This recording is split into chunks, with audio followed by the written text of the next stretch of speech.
दोस्तों, स्वागत है आपका मेरे YouTube चैनल इंग्लिश बाबू पर। और आज मैं फिर हाजिर हूँ आपके साथ एक नई स्टोरी लेकर।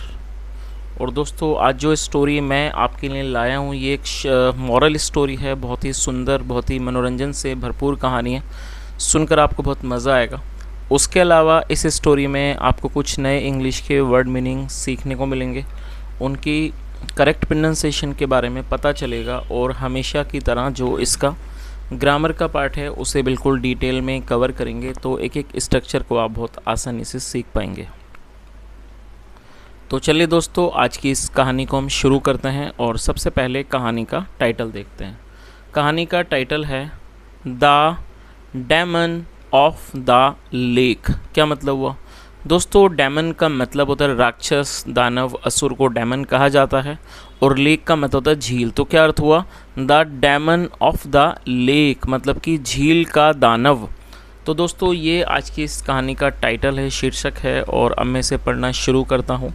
आप लोगों से रिक्वेस्ट है कहानी को पूरा ध्यान से सुने, क्योंकि यहाँ पर मैं आपको हर एक वर्ड की मीनिंग बताऊँगा। उसके अलावा जो ग्रामर का स्ट्रक्चर है उसे भी एक्सप्लेन करूँगा, तो आप इसे बिल्कुल ध्यान से सुने।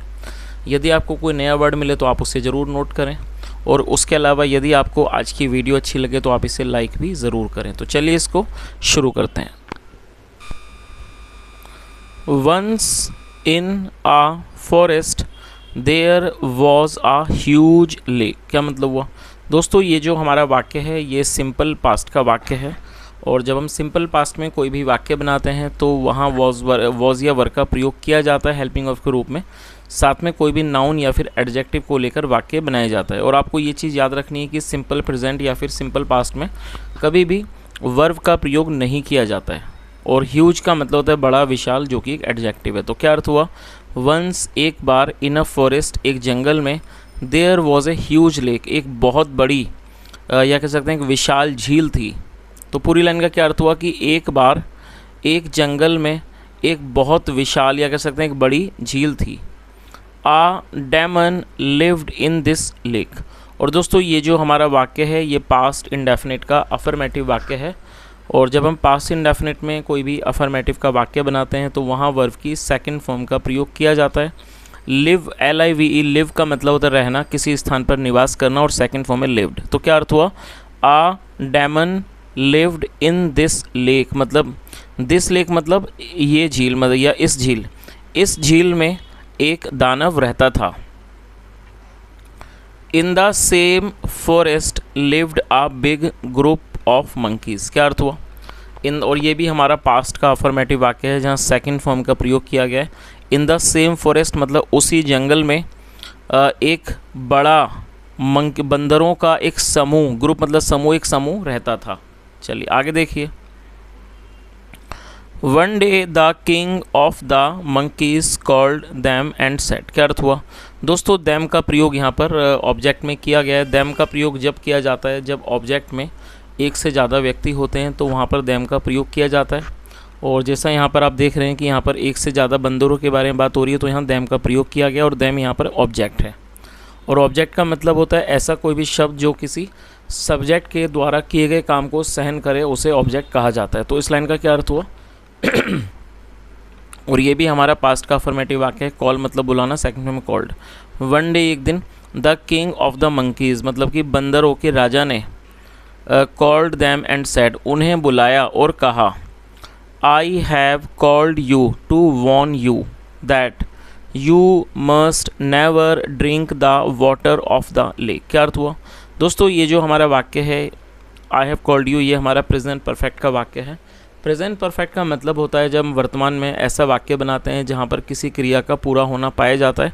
इस तरह का वाक्य प्रेजेंट परफेक्ट का वाक्य कहलाता है, जहाँ पर हैज़ या हैव का प्रयोग किया जाता है हेल्पिंग ऑफ के रूप में, साथ में वर्ब की थर्ड फॉर्म लगाई जाती है।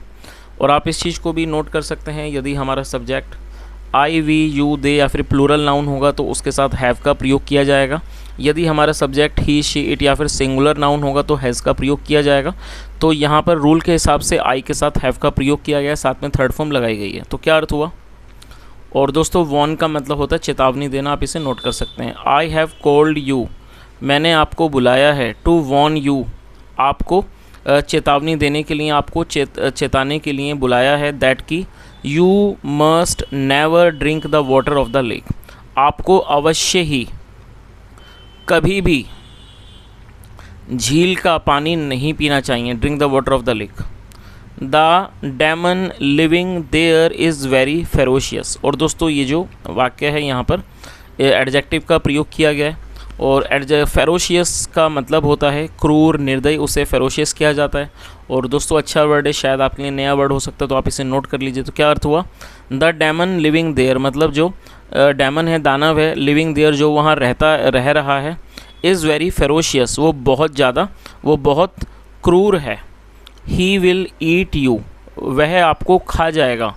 If you go into the lake, यदि आप झील में जाते हो वह आपको खा जाएगा। चलिए आगे देखिए।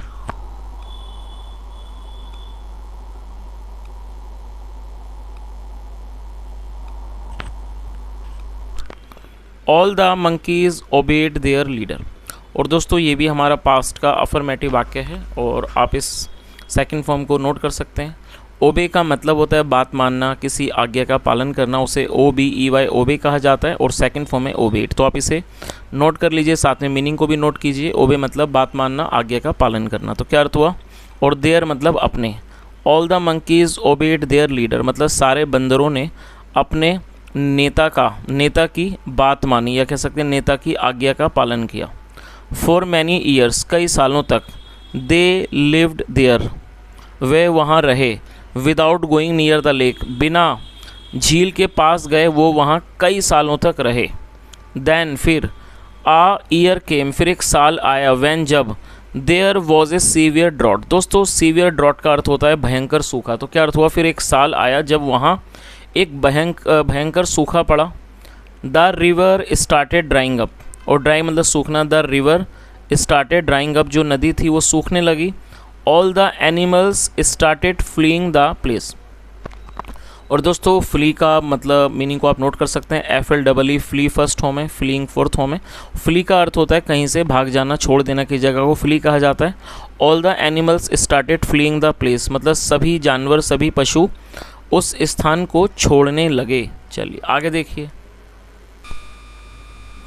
The monkeys held a meeting. और दोस्तों ये भी पास्ट का फॉर्मेटिव वाक्य है। होल्ड अ मीटिंग का मतलब होता है कोई सभा रखना, सभा का आयोजन करना। सेकंड फॉर्म है held. The monkeys held a meeting, बंदरों ने एक सभा आयोजित की, एक सभा रखी। If we do not find a solution quickly we all will die. दोस्तों सॉल्यूशन का मतलब होता है समाधान, उसे ये एक नाउन है। तो क्या अर्थ हुआ, if we do not find a solution quickly, यदि हम जल्दी से कोई समाधान नहीं ढूंढते हैं, वी विल ऑल डाई, हम सभी मर जाएंगे। सैड अ मंकी, एक बंदर ने कहा। चलिए आगे देखिए। We can get water from the lake, उसने क्या कहा, we can get water from the lake मतलब हम झील से पानी ले सकते हैं, प्राप्त कर सकते हैं। सैड अनादर मंकी, दूसरे बंदर ने कहा। लुकिंग टूवर्ड्स द लीडर, अपने नेता की तरफ देखते हुए उसने कहा। और दोस्तों टूवर्ड्स मतलब की ओर, की तरफ मतलब अपने नेता की तरफ उसने देखते हुए कहा। द लीडर स्टार्टेड थिंकिंग, जो लीडर था, नेता था, वो सोचने लगा। चलिए आगे देखिए।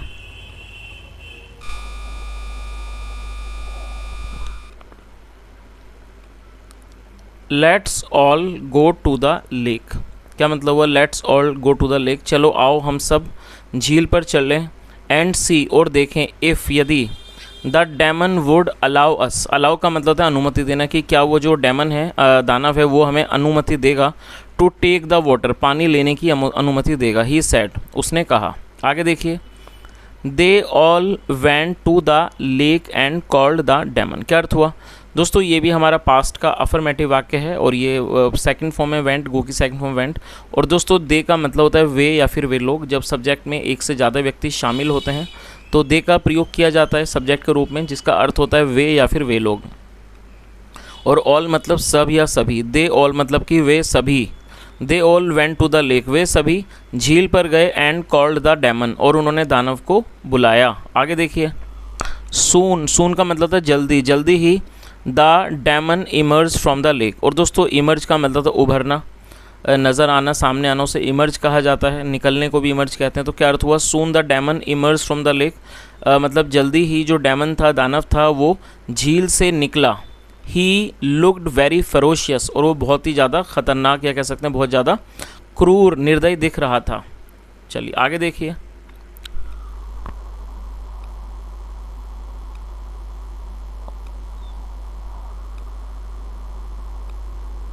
और दोस्तों यहाँ पर आप इस चित्र को भी देख सकते हैं, यही वो दानव है जो उस झील में रहता है। आगे देखिए।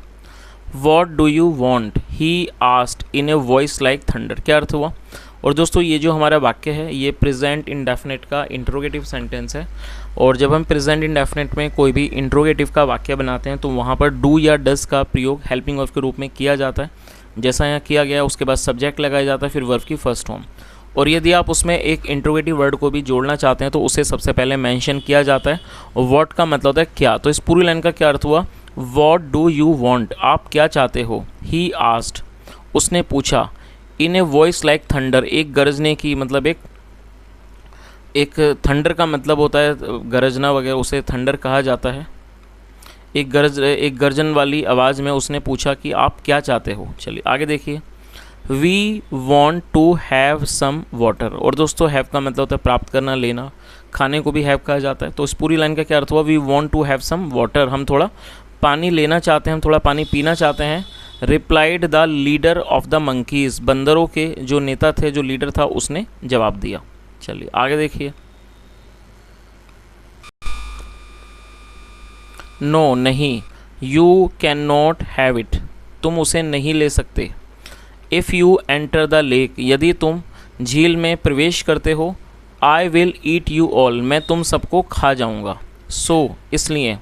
सो, ऐसा कहते हुए, सो सेइंग, ऐसा कहते हुए। He went back into the lake, वो झील में वापस चला गया। The monkeys were disheartened. दोस्तों डिसहार्टेंड एडजेक्टिव है जिसका मतलब होता है निराश। जो बंदर थे वो निराश हो गए, निराश थे। सडनली, अचानक। An idea came, suddenly an idea came to the leader, मतलब अचानक उनके जो लीडर थे, उनके जो नेता थे, उन्हें एक विचार सूझा, विचार आया। डिग आ डीप डिच हेयर, क्या अर्थ हुआ। और दोस्तों ये जो हमारा वाक्य है, यदि आप इस वाक्य के बारे में बात करें, ये एक इम्पेरेटिव सेंटेंस है। इम्पेरेटिव सेंटेंस का मतलब होता है आदेशात्मक वाक्य। जब आप एक ऐसा कोई भी वाक्य बनाते हैं जहां आप ये दिखाते हैं कि उस वाक्य में हम किसी भी तरह के आदेश को दर्शाना चाहते हैं, तो इस तरह का जो वाक्य है वो इम्पेरेटिव वाक्य कहलाता है, जिसकी हिंदी होती है आदेशात्मक वाक्य। और आपको ये चीज़ याद रखनी है कि जब आप कोई भी इम्पेरेटिव वाक्य बनाते हैं तो यदि वो वाक्य अफर्मेटिव होता है तो वहाँ पर हमें वर्ब की फर्स्ट फॉर्म का यूज़ करना होता है पहले, उसके बाद वर्ब वगैरह हम लगा देते हैं। सबसे पहले वर्ब की फर्स्ट फॉर्म का यूज़ किया जाता है, उसके बाद ऑब्जेक्ट। और यदि आप इस तरह का जो वाक्य है इम्पेरेटिव का नेगेटिव में वाक्य बनाना चाहते हैं तो उसकी शुरुआत डू नोट से की जाती है और डू नोट के बाद वर्ब की फर्स्ट फॉर्म लगाई जाती है। तो ये हमारा एक एग्जाम्पल है, अच्छा एग्जाम्पल है इम्पेरेटिव सेंटेंस का, जहाँ पर हमेशा ही वर्ब की फर्स्ट फॉर्म का प्रयोग किया जाता है और कोई भी सब्जेक्ट को यूज़ नहीं किया जाता। तो क्या अर्थ हुआ, an idea came to the leader, मतलब उनके नेता को एक आइडिया, एक विचार सूझा। Dig a deep ditch here, और दोस्तों डिग फर्स्ट फॉर्म है जिसका अर्थ होता है खोदना, डीप मतलब गहरा, डिच मतलब नाला या कह सकते हैं गड्ढा। तो उन्होंने क्या कहा, डिग आ डीप डिच हेयर, मतलब यहाँ एक गहरा कुआं, एक गहरा गड्ढा खोदो। ही सेड, उन्होंने कहा। देन फिर, taking some of the monkeys, take मतलब लेना, then taking some of the monkeys मतलब फिर कुछ बंदरों को लेते हुए या लेकर, कुछ बंदरों को लेकर। He went to a nearby field of bamboos, वो एक नज़दीकी जो बम्बूज मतलब जो बांसों का एक खेत था वो उसके अंदर चले गए। देयर, वहाँ। He asked them to cut off one bamboo, और वहाँ उसने उनको कहा, और ये जो दैम है वो बंदरों के बारे में बात हो रही है, वहाँ उन्होंने उनको कहा to cut off one bamboo, एक बांस काटने को उन्होंने कहा। He took this to the lake, वह उसे लेक पर, झील पर ले गए। चलिए आगे देखिए। The ditch was already ready, और ऑलरेडी का मतलब पहले से ही, रेडी मतलब तैयार। जो डिच था मतलब जो गड्ढा था वो पहले से ही तैयार था। He dipped the hollow bamboo into the lake and sucked with all his might. क्या अर्थ हुआ? और दोस्तों ये भी हमारा पास्ट का अफर्मेटिव वाक्य है। डिप का मतलब होता है डुबाना, और सेकंड फॉर्म में dipped, he dipped the hollow bamboo. और दोस्तों होलो का मतलब होता है खोखला, उसने खोखले बांस को डिप किया, मतलब कि डुबाया, इनटू द लेक, झील के अंदर उसको डुबाया, and sucked with all his might, suck का मतलब चूसना या खींचना, और उसने विद ऑल इज माइट अपने पूरे ताकत से उसने उसको सक किया, उसको चूसा, या कह सकते हैं उसको खींचा। With a loud whoosh water, मतलब एक बहुत ही ज़ोर की वूश की आवाज़ से water started coming from the lake, जो पानी था वो आने लगा। वाटर स्टार्टेड कमिंग मतलब पानी आने लगा फ्रॉम द लेक, झील से पानी आने लगा, इनटू द डिच, गड्ढे में पानी आने लगा। द डेमन केम आउट, जो डेमन था, जो दानव था, वो बाहर आया, एंड नेस्ट हिज टीथ। और दोस्तों इसमें जी साइलेंट है तो इसे आप नेस्ट पढ़ें, और ये NASH नेस्ट की सेकंड फॉर्म में नेस्ट, और इसका मतलब दांत पीसना। जो डेमन था वो बाहर आया और उसने अपने दांतों को पीस लिया। But he was not able to do anything, लेकिन वो कुछ भी कर पाने में असमर्थ था। सून जल्दी ही, the ditch was filled with water, जल्दी ही जो गड्ढा था वो पानी से भर गया। The monkeys drank to their fill, जो बंदर थे उन्होंने जी भरकर पानी पिया। इन दिस वे, इस तरीके से, they were able to get water from the lake, वो इस तरीके से वो उस झील से पानी को प्राप्त कर सके। Throughout the drought period, मतलब पूरा जो ये जो सूखे का जो सूखा काल था या जो सूखे का समय था, उस दौरान वो इस तरीके से पानी को प्राप्त कर सके। चलिए दोस्तों, अब इस कहानी का जो मॉरल है हम वो भी एक बार देख लेते हैं। कहानी का मॉरल क्या कहता है? मॉरल है wisdom is greater than strength. दोस्तों विजडम एक नाउन है जिसका अर्थ होता है बुद्धिमानी। जो बुद्धिमानी है वो ताकत से बड़ी होती है। तो दोस्तों ये आज की एक छोटी सी कहानी थी। यदि आपको कहानी अच्छी लगी हो, मेरा पढ़ाने का प्रयास अच्छा लगा हो, तो आपसे रिक्वेस्ट है आप वीडियो को ज़रूर लाइक करें, शेयर करें, और चैनल को भी सब्सक्राइब करें। और यदि आपका कोई सुझाव हो तो कमेंट के माध्यम से ज़रूर बताएं। सुनने के लिए thank you so much. Have a nice day and bye.